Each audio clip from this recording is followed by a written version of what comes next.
គណៈបាំងប្រជាជនកម្ពុជា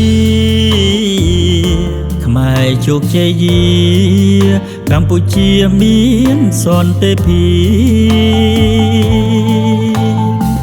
ឈ្នះអង្គសត្រូវខ្មែររួបរួមទៀតខ្មែរជួបជុំញាតិអភិវឌ្ឍជាតិប្រកបជា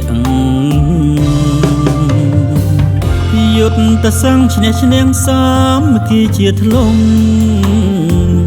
ខ្មែរមិនជាប់ហង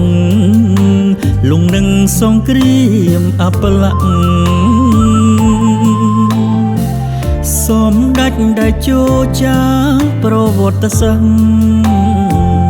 រឲ្យខ្មែរយល់ច្បាស់រួចពីអន់ទាំងព្រៃផ្សាយបកប្រជាក្តីសង្ឃឹមជាតិខ្មែរសមិទ្ធផលហូរហើយរួមថែបន្តស្នាដៃ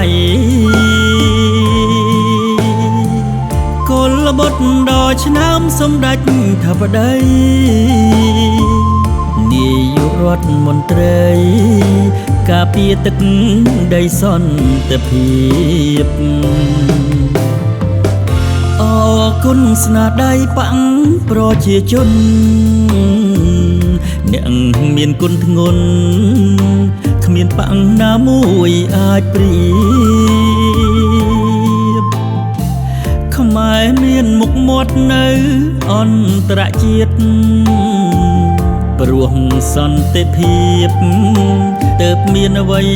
វីថ្ងៃនេះ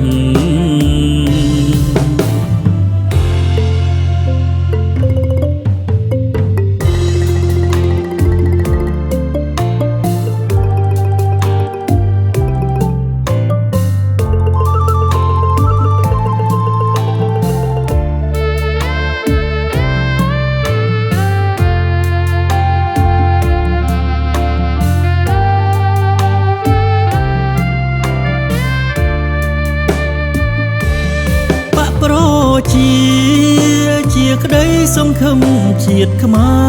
រសមិទ្ធផលហូរហើយរួមថែបន្តស្នាដៃកុលបុត្រដ៏ឆ្នាំសម្ដេចធិបតីនាយករដ្ឋមន្ត្រីការពារទឹកដីសន្តិភាពអរគុណស្នាដៃបាំងប្រជាជនអ្នកមានគុណធ្ងន់គ្មានបាំងណាមួយអាចប្រៀ